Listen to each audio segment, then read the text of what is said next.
Votre Nabino pense au Balandia magazine d'actualité RDC ou Abasango. Tombeli bino Bolandi Bolam. Bana Congo démocratique Balandia magazine ou Abasango bino bozil bakobola mkolanda biso na Kinshasa na ba province pe na mikili ya poto na nzela ya YouTube ou Abasango TV. Tozali kolobela mambi matali gouvernement ya mwana mboka Sylvestre Ilunga Ilunkamba.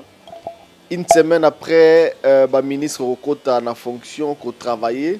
Tomoni ba ministère ya lolengi ba ko travailler surtout to boaki misu na biso na ngambo ya IDPS oyo bazali pe na ba ministre na bango ebele na kati ya gouvernement oyo. Tomoni comme si malaise eza na kati ya parti oyo ezali na pouvoir. Malaise on ezali ndenge nini?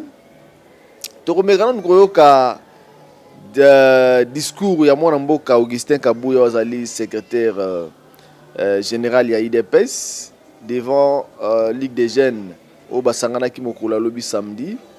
Tozwa non ba propos na yo alobaki concernant ba ministre oyo bazali na gouvernement ya Sylvestre Ilunkamba ya oyo bazali bongo ba ressortissant ya nini ya IDPS.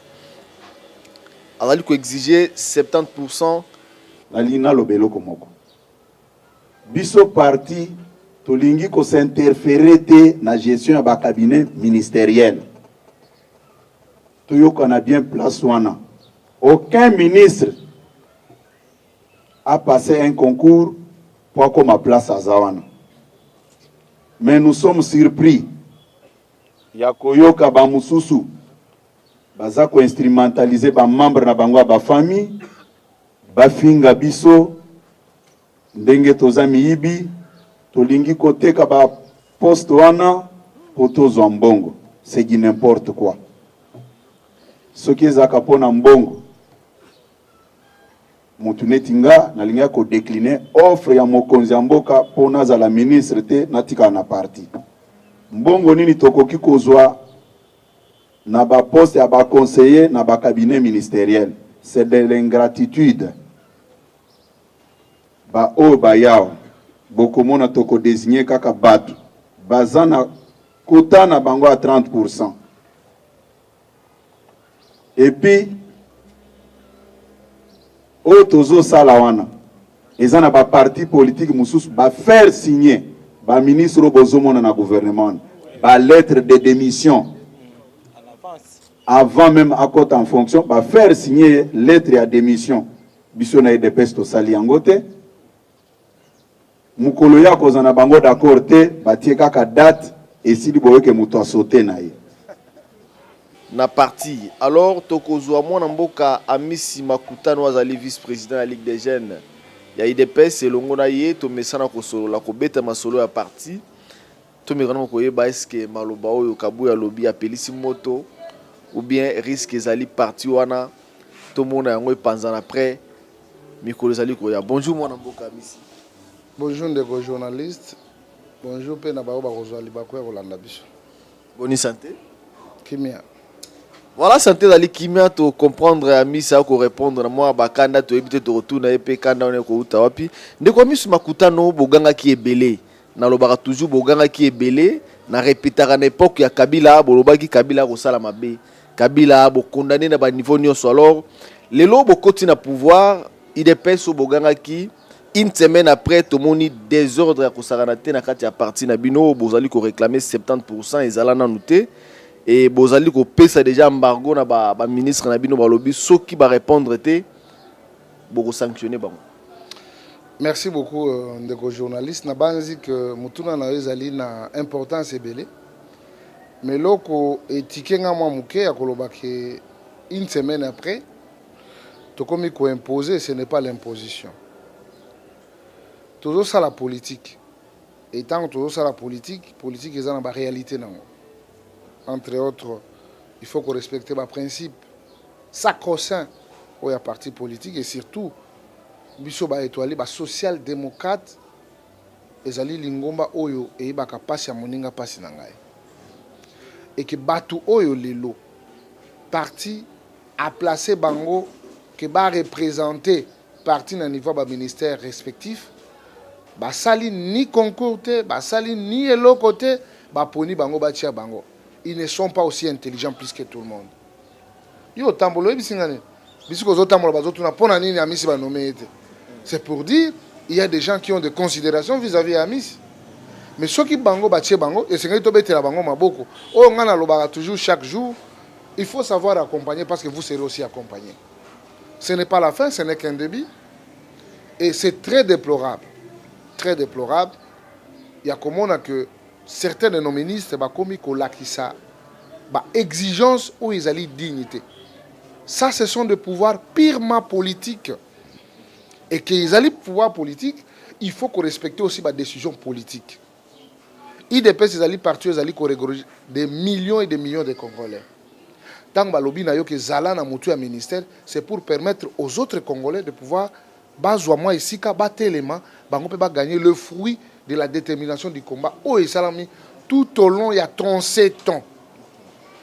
Mais malheureusement, arrivé là-bas, dans le ministre Ambiso, il faut poser des conditions pour dire c'est la technicité, il faut avoir des compétences, il faut avoir des compétences. Alors nous allons nous demander compétences ni bango bazalango o baleki ba combattre ba tika la limite.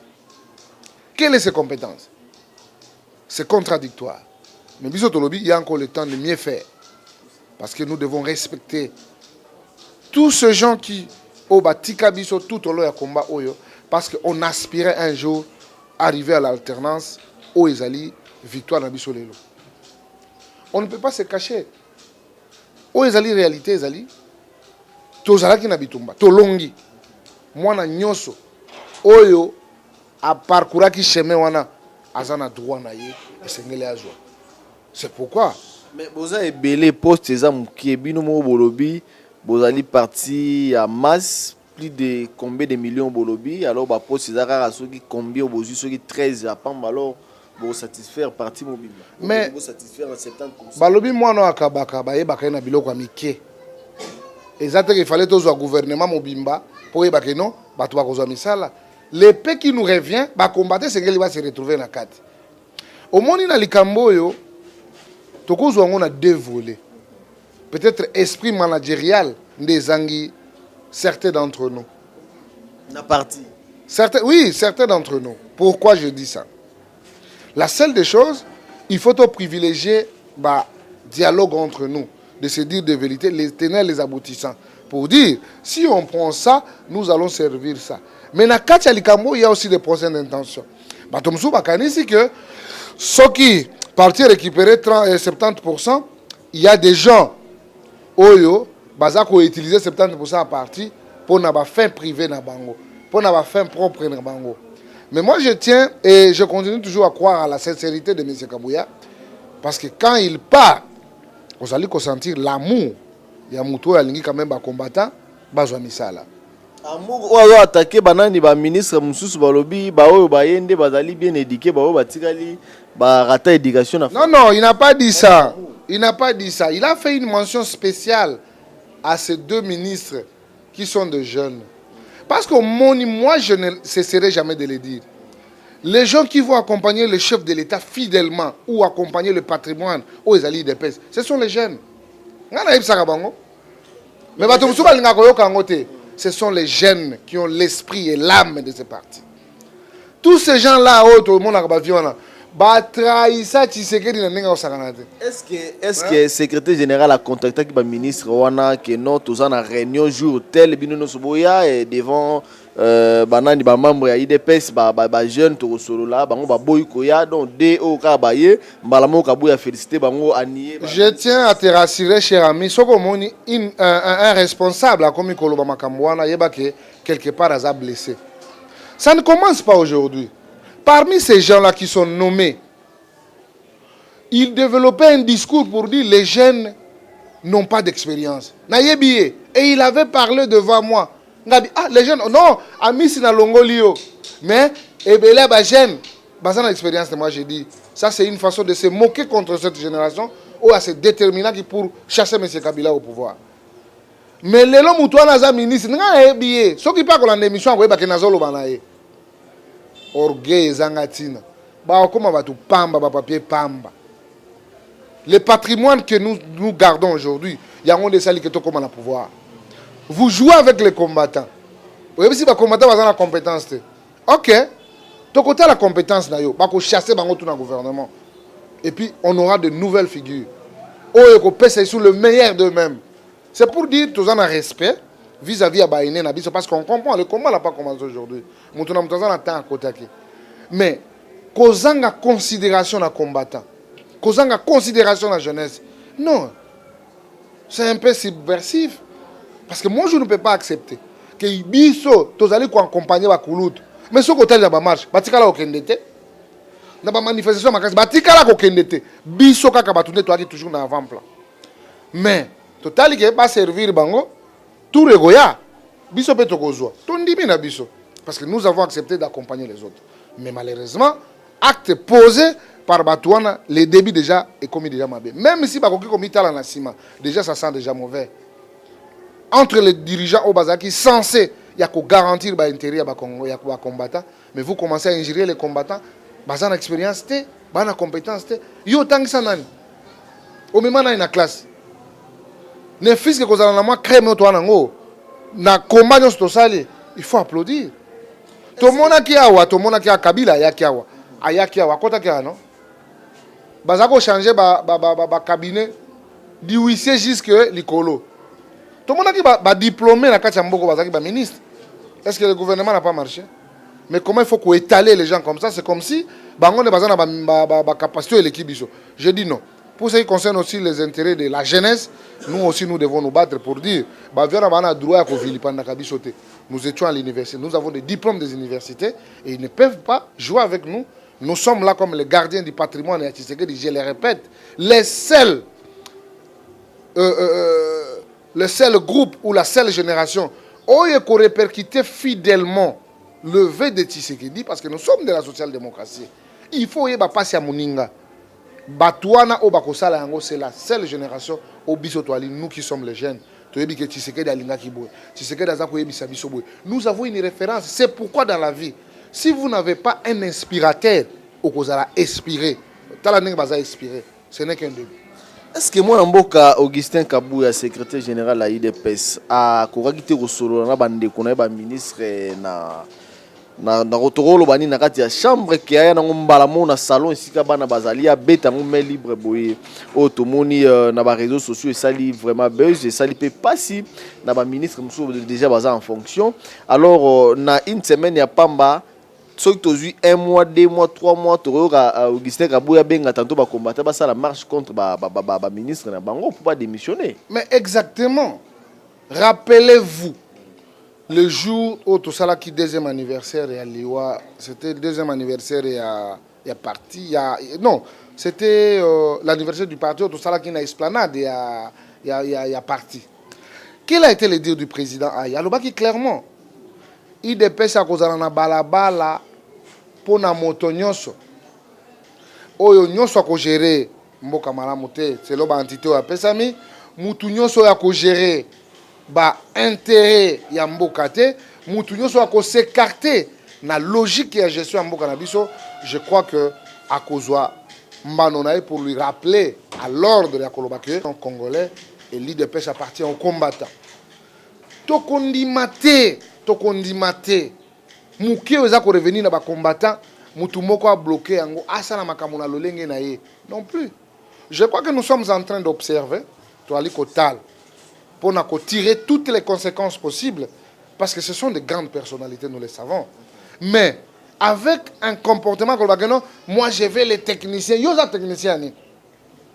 Na maramloro ya tanto ya nini ya pétentique ya sécurité. Bino bo simba arme te bo sala nini ozana expérience nini ya na défense. Au moni tango lobby pétentique. Tu touches déjà dans le domaine de celui où oza kolobanaye.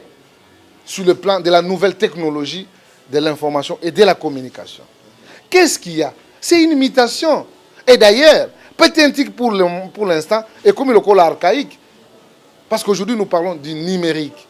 Le numérique, c'est une imitation technologique où ils allaient permettre que la nouvelle technologie est la mise en place. Et alors, tant qu'on dit que pétentique, exemple, or que espère nango yazali. Je suis un administrateur réseau. Oh, ceux qui n'ont pas détaillé, oh, non, dans la classe. C'est pour vous dire que non, il y a toujours des compétences au sein de l'IDPS. Je suis expert en audit. Et quel audit? Je fais 7 ans comme auditeur général et administrateur du système informatique de la gestion. Il y a une source de vie au monde en ville. Je gérais correctement l'entreprise et les lots. C'est juste par rapport à des connotations politiques qu'on a perdu à Moussa Nanga. Je me suis retrouvé avec Albert Diek à son temps, le secrétaire général à Mende. Tout ça, il débat dans la télé 50. Il a été touché intérieurement. Et tant qu'on a Moussa comme le messie en question, il voulait, je ne sais pas moi, signer l'acte d'engagement du FCC. Et en plus, ma première qui est peut-être à cause de la ministre, il y a enseignement. Et tant qu'on a Albert Diek a commis. Et Diek a tout dit, oh, ce monsieur, qu'est-ce qu'il fait ici? Non, c'est notre administrateur.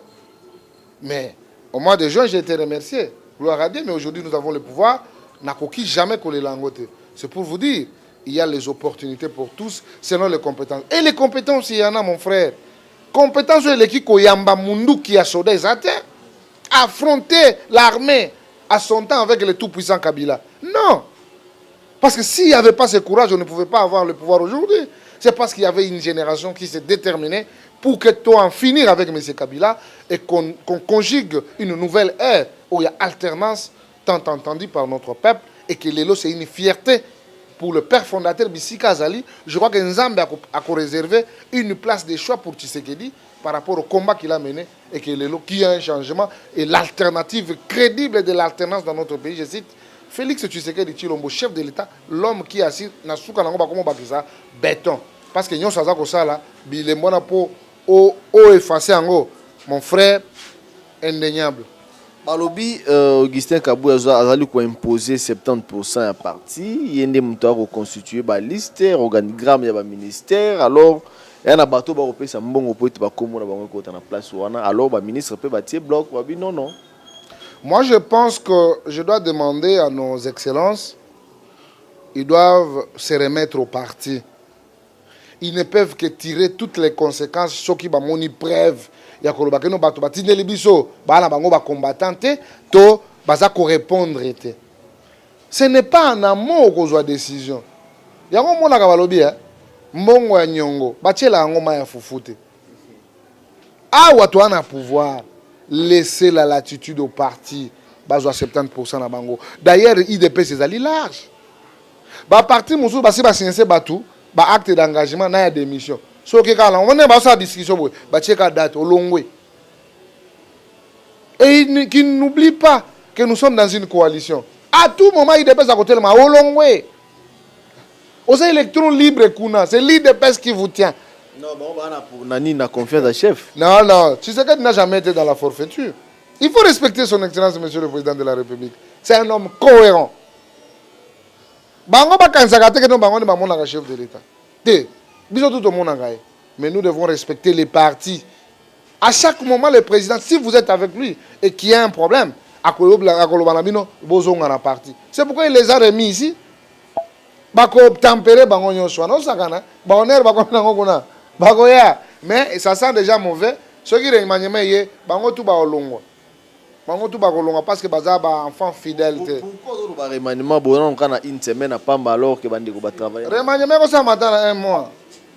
Nous avons besoin du résultat et nous avons besoin de ce dont le peuple en a besoin. Moi je suis de l'IDPS. Ce n'est pas seulement le poste au ekoki ko intéressé ngate, mais je suis intéressé par les résultats oyo.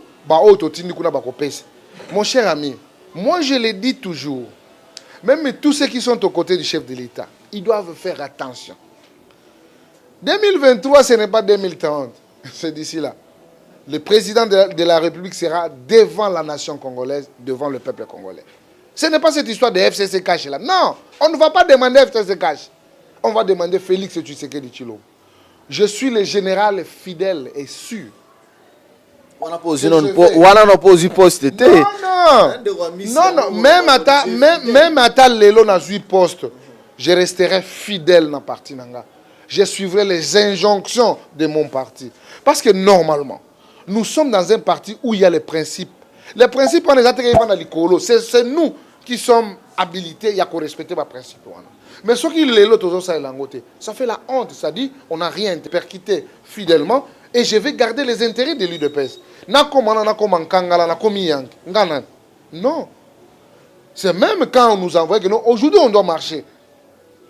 Je me dis, ce qui n'a bimité, ça dit, je dois sortir. Quel que soit Mindouki, quel que soit Nin. Moi, chaque fois, je me chamaille avec ma femme. Moi, c'est dans un boti. Moi, je suis 2 mois. Mais ça, c'est Zobeta. Batuazo, c'est là que non, amis, il faut abîmer. Pour bisopeto bima. Non. Non. Ah, il faut. Quelque part, surtout comme il y a un sentiment, c'est pas bien.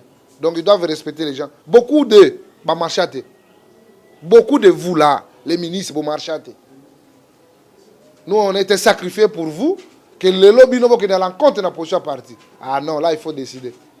En tant que vice-président de la Ligue des Jeunes, il y a IDPS, tout le monde qui peut lobby passation au pouvoir et Salima qui entre président de la Ligue des Jeunes sortant, Mwanamboka Yves Bonkoulou, alors on a Ndeko Emani, Oyakoti. Na passation au pouvoir entre président Félix et Razalaki président il y a IDPS, tout le monde a voté Salemi, mais il y a Ligue des Jeunes, tout le monde est Salemi du Bosso, Batunyoso, Kabouya, Violet, Bartik, les partis. Non, pas du tout, hein, parce que les gens doivent comprendre que il y a une décision normale à la Ligue des Jeunes, c'est la décision 020, où ils allaient définir la modalité fonctionnelle, il y a Ligue des Jeunes. À son article 4, et le Bible, ce qui président allait empêcher, au Alandi, c'est-à-dire la préséance, nous devons jouer intérim. Et comme on le sait, intérimaire, ils ont pouvoir, ils ont un peu limité. Mais dans l'article 3, le lobby, toutes les décisions qui seront prises doivent être concertées au niveau du bureau pour lever l'option. Et donc, ils ont qui profitable peut-être par rapport à la présentation à ministre Nabiso, que l'on a payé ça la main, parce que selon la 020, et donc je crois que vous, en tant qu'historien du président, vous avez et donc on avance. Mais vous êtes frustré, Nani na remise et reprise entre Yves na docteur Emani, parce que Nandenge président Félix Atigelaki Kabou nani ndeko Kabou to mona gite maramone Salema qui président ya qui a remettre mamonos o comme ministre atigi déjà masolo bo pesera ba insina kashina na bilo nous avons travailler. Alors bongo vraiment bayi IDPS mususu ba sepela gite yo en tant que président ya ligue vice-président la Ligue des Jeunes.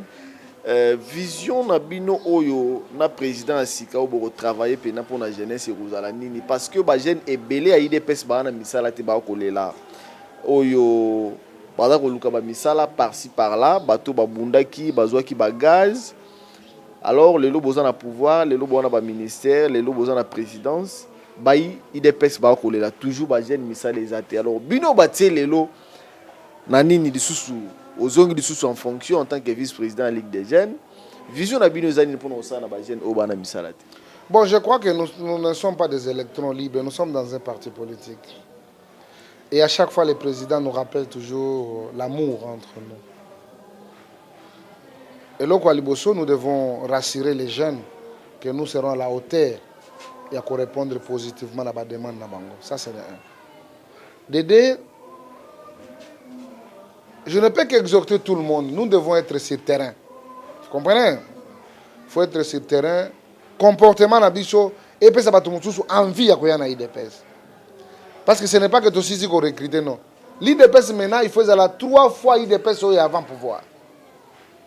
Mais il y a un autre de tout le monde mikolo. Non, non, Ekozala. Tout le monde a séparation.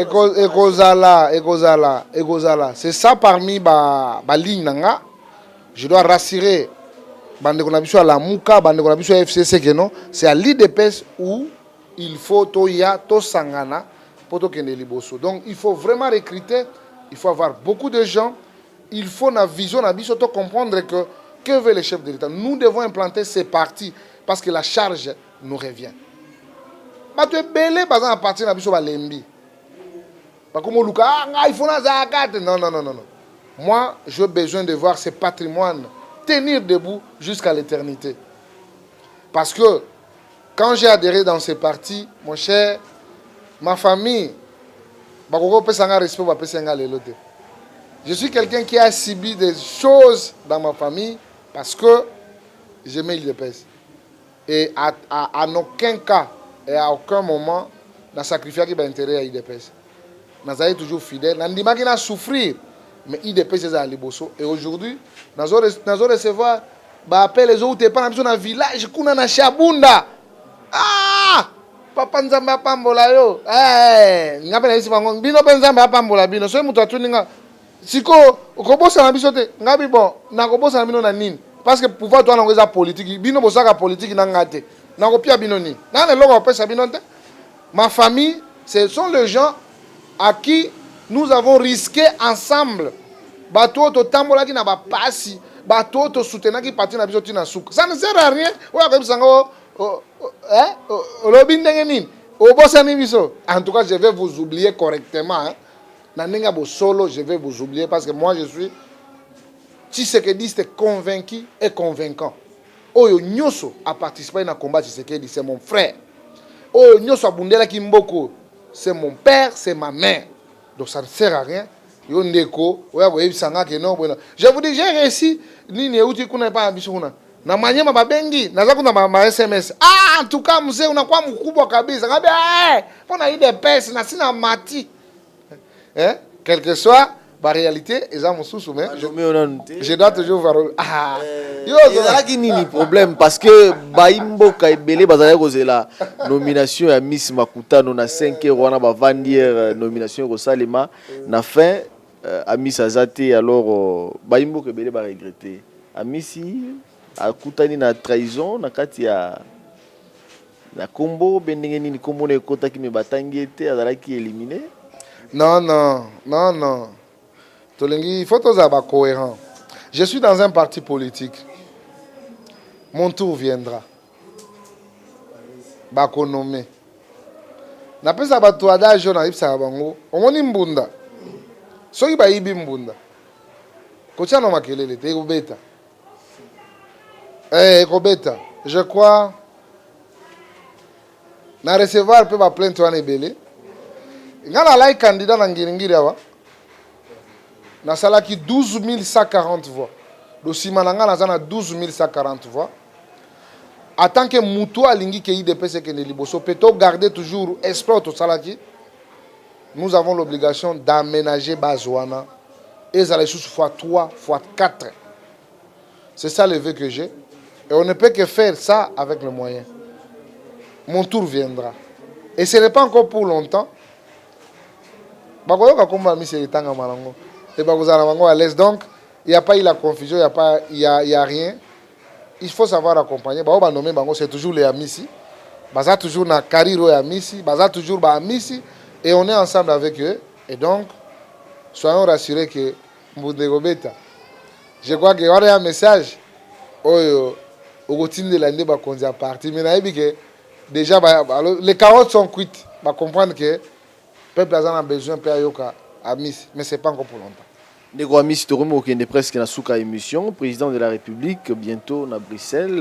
Mouvement est déjà au salle Makuna na Bruxelles. Alors, il y a eu Batumsusu Balobi, Barosala pour nous saboter arriver à président, Batumsusu Balobi Bakoya, on a pour nous soutenir.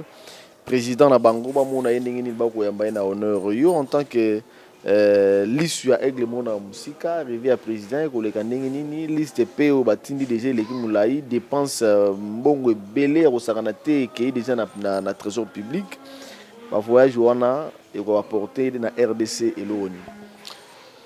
Merci beaucoup Ndeko tango zole la dépense na raisonner encore na bato ba lobaka dépassement budgétaire.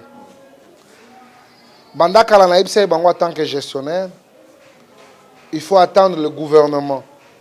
Le gouvernement a constaté pour bailler dans la loi rectificative au niveau de l'Assemblée nationale pour que bah ajuster les dépassements. J'ai été très content moi personnellement et j'ai appelé même beaucoup de journalistes.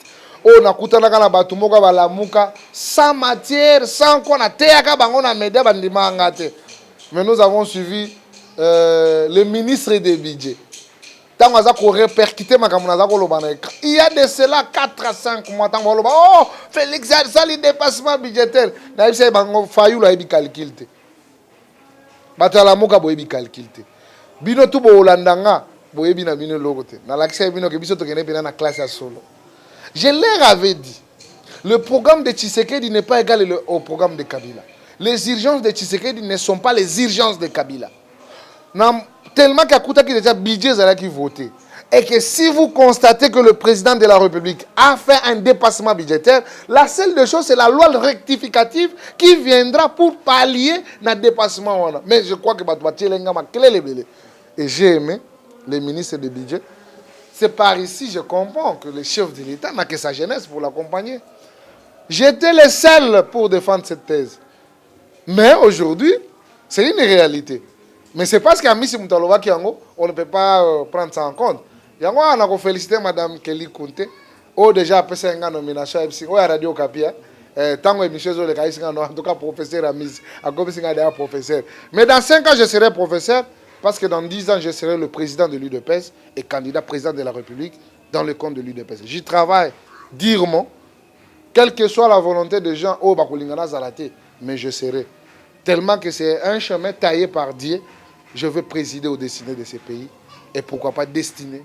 Il y a grand parti où ils ont le patrimoine, les seuls où Tshisekedi Atika, le vrai patrimoine national IDPS.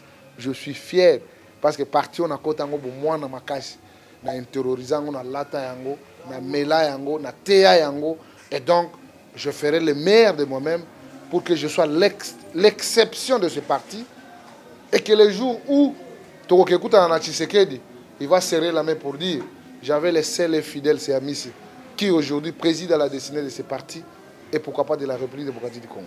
Président à Bruxelles. Arrivé à président à Bruxelles, j'avais émis le vœu d'y être. Oui, bien, Tshisekedi pour moi c'est le sacré. Et quand je vois Batumo Bayaki na Mandefu na Mbanga Boye, Batumo Bana Mandefu Boye, na moi Simoko ya inapte boye makolo wana oyo ezaka na babiloko wana te, ba inapte na makolo ezaka boye. Baya koloba na face à Moutouaz Aliko incarner la confiance de tout un peuple. Je crois que j'étais perdu.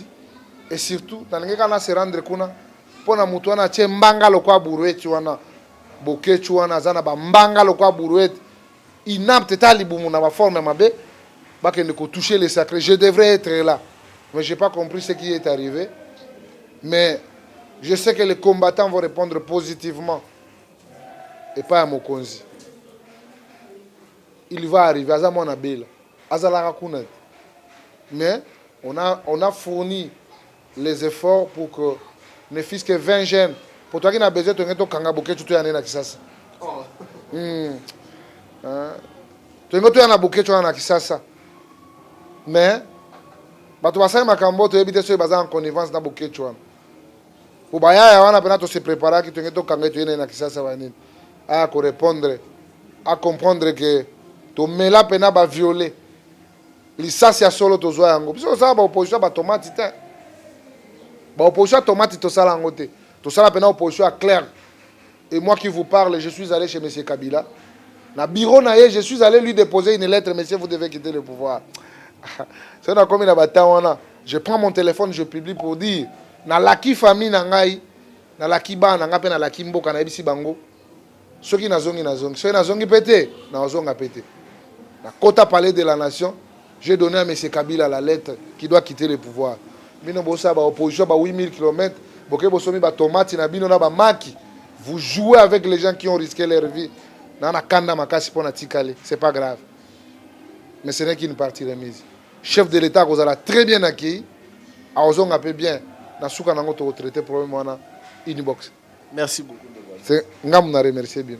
Merci bana ya Congo démocratique Bolanda ki wana mwana mboka Amissi Makutano vice-président ya Ligue des jeunes ya IDPS bino Bolanda ki biso na Kinshasa pe mokili mobimba botika la malamu na mabota na bino. Au revoir. Merci.